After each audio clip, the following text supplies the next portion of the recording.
Molukse vlag. Ja, ja. Ja, Ja, nee, dan hadden we het toch goed.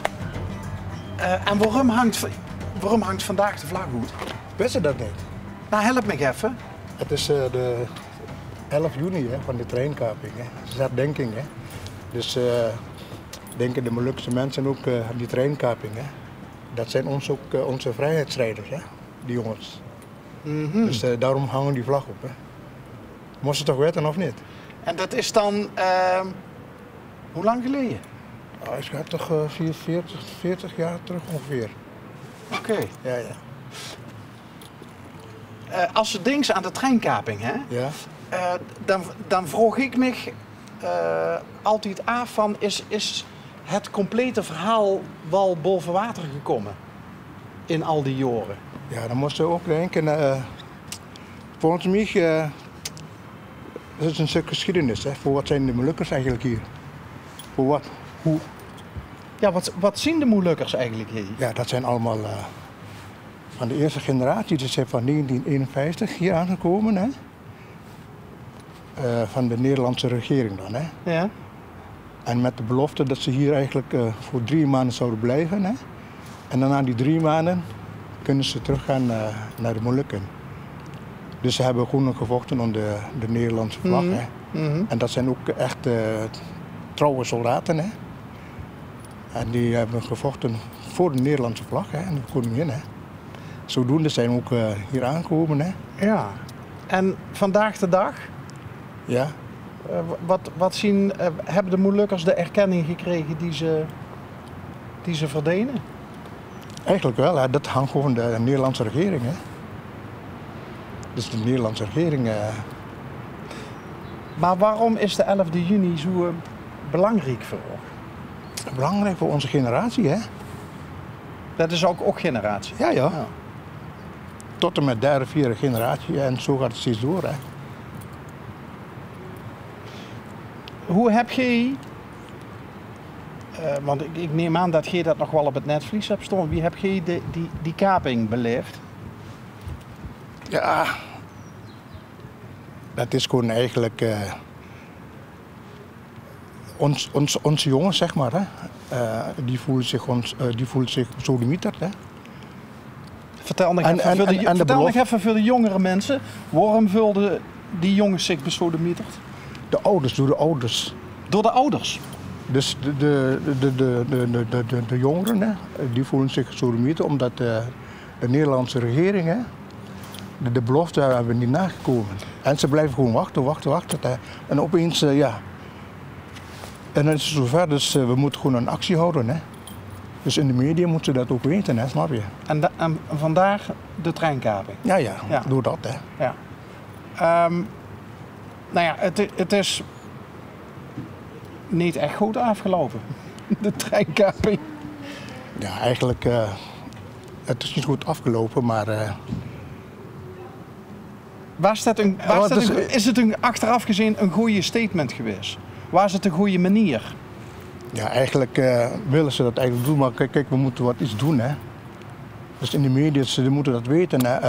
Waarom kapen ze gewoon de trein? Hè. Dat moeten ze toch weten. Hè. Volgens mij weet dat ook wel, hè? Of niet? Ja. Je weet dat ook wel, hè?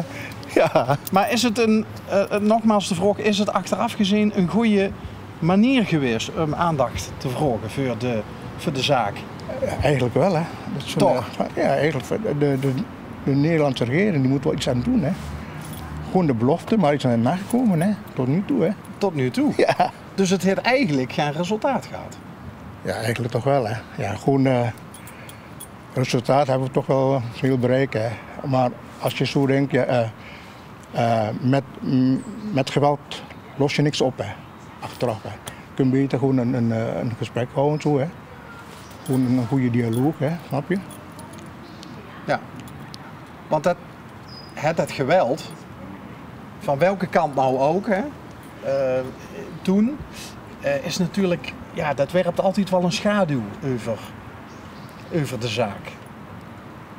Wat bedoel je? Nou ja, je zegt, nou ja, het gebruiken van geweld, agressiviteit, ja. Hè, dat is een manier om die zaak onder de aandacht te brengen. was Geer Wils. Maar er zijn natuurlijk ook heel veel andere manieren. Je hebt het zelf nog gezegd. Achteraf was misschien een dialoog aangaan, was beter geweest.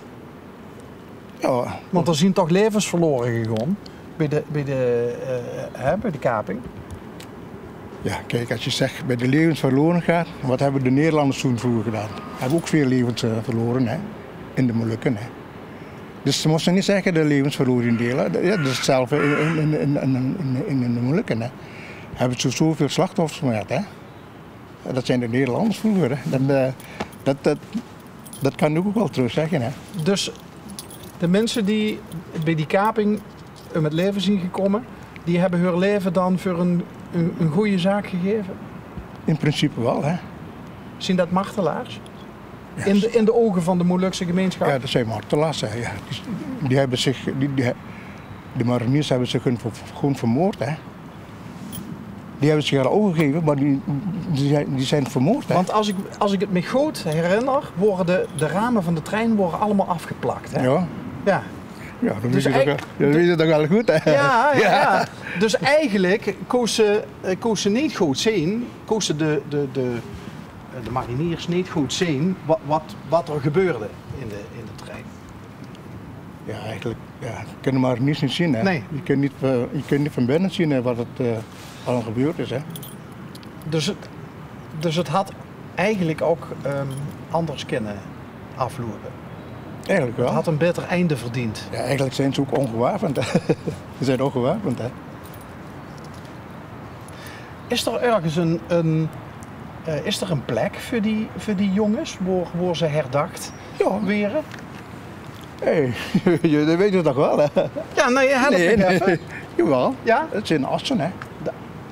In Assen, hè? Is In dat? Assen? Ja, die 6 jongens, die zijn daar begraven, hè?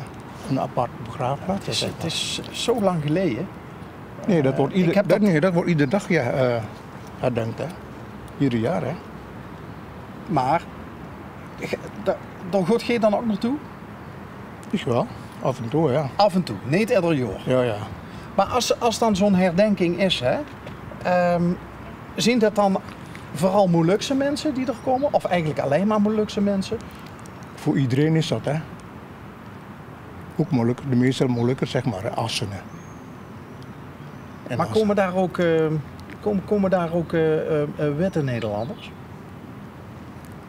Wat is dat nou witte Nederlanders? Zeg toch gewoon Nederlanders? Nee, ja. Ik vind dat... Ja, maar u bent toch ook een Nederlander? Ja, maar u hoeft niet te zeggen witte Nederlanders. Laat ik zo zeggen. Je moet gewoon zeggen Molukken, Nederland. Allemaal Nederlanders, maar komen er ook niet Molukkers? Laat ik het zo zeggen. Ja, Ja, toch? toch wel.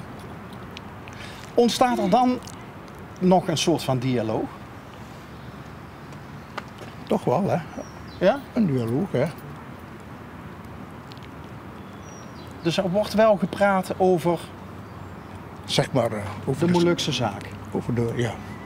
Dat kan je zo wel zo zeggen, hè. Hoe lang blijft de vlag nou hangen? 6 uur 's morgens, 6 uur 's avonds, hè. Zonsopgang en zonsondergang, hè. En iedereen houdt zich daar ook... Ja, anders hangt die vlag ook niet op, hè. Iedereen weet dat, hè. Iedereen weet dat. Ja, ja. Dus om 6 uur zijn hier mensen allemaal die vlag op het hangen. Ja, ja. Is toch geweldig, of niet, hè? Ja, ik vind het mooi. Ja. Ik vind het mooi maar dat u zegt net aan het begin, even teruggaan naar het begin. Bij mij hangt de vlag niet, maar die vlag zit in mijn hart. Ja. Dat is echt... Dat kunnen wij ons moeilijk voorstellen hoe sterk dat nog altijd is. Als je gewoon die vlag ziet, hè, dan denk je gewoon aan de mensen in de Molukken, hè. Mijn vlag. Dat is al ingebaat in mijn hart, hè. Voelt u zich thuis in Nederland? Waarom niet? Ja, toch? Toch? Ik ben, of ik nou daar in de Molukken of hier, ja. Ik ben ook hier opgegroeid, hè. Het is nog maar een wapen, leef ik ook mee, hè. Maar alleen dat manier van die politiek, ja. Dat laat ik gewoon aan de Nederlandse regering over, hè. Ja, toch?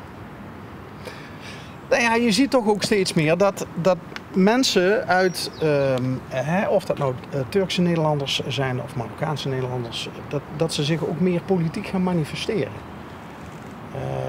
Om te proberen om een verschil te maken, om ook hun gedachtegoed, hun cultuur veilig te stellen, ook in het Nederland van de toekomst.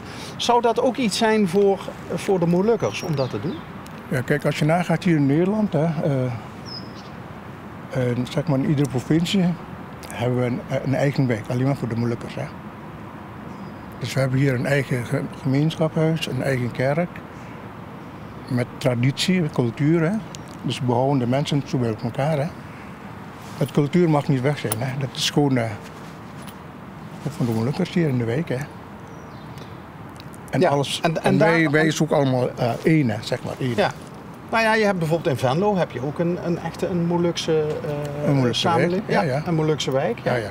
De Hagerhof, als ik me niet vergis. Ja. Ja. En, maar is dat de oplossing om dicht bij elkaar te blijven? Nee, dat is niet de oplossing. We zijn niet gekomen. Hè. Eerst woonden wij allemaal in een barakken, in een concentratiekampen. Ja. Hè. Dat weet je toch ook wel. Hè. Ja. We zijn geen huiszoekenden, we zijn geen gelukzoekers. Hè. We zijn gewoon de nazaten van de knellers. Hè. En we willen gewoon eigenlijk niet in de wijk wonen, we willen eigenlijk terug. Hè. Dus toen moesten we gaan verhuizen naar een wijk. Zijn we gewoon huizen, zeg maar. Hè. Maar wat houdt u tegen om nog terug te gaan? Of is dat een hele rare vraag? Ja, kijk, iedereen wil teruggaan. We wachten gewoon door de Nederlandse regering. Hè. We zijn niet gekomen. Hè. Ze hebben ons hier toegebracht met de belofte dat het terug zou gaan. En tot nu toe steeds wachten er op een regering. Ik kan niet zeggen, ja, ik wil terug. Dat is een vorm van, dat is een bepaalde trots. Ja. Proef ik bij u. En toch ook wel een beetje een gevoel van eerherstel. Nou, dat vooral wel. Hè. Vooral voor onze eerste generatie. Ja. Hè? Opa en oma. Denkt u dat dat er nog in zit? Ja, toch wel. Ja? Ja. Kijk, onze ouders, hè, die willen altijd teruggaan. Hè. Maar nou blijft er niks meer over. Nee. Niks meer over. Hè. Maar een gebaar van de regering, van de Nederlandse regering, dat zou u heel erg op prijs stellen. Want je ziet het de laatste tijd wel vaker gebeuren. Hè? Ja. Dat er met terugwerkende kracht nog een excuus of wat dan ook. Of dat hoop ik zo. Ja. Dus die hoop heeft u nog. Jazeker. Mooi. Ja. Mooi.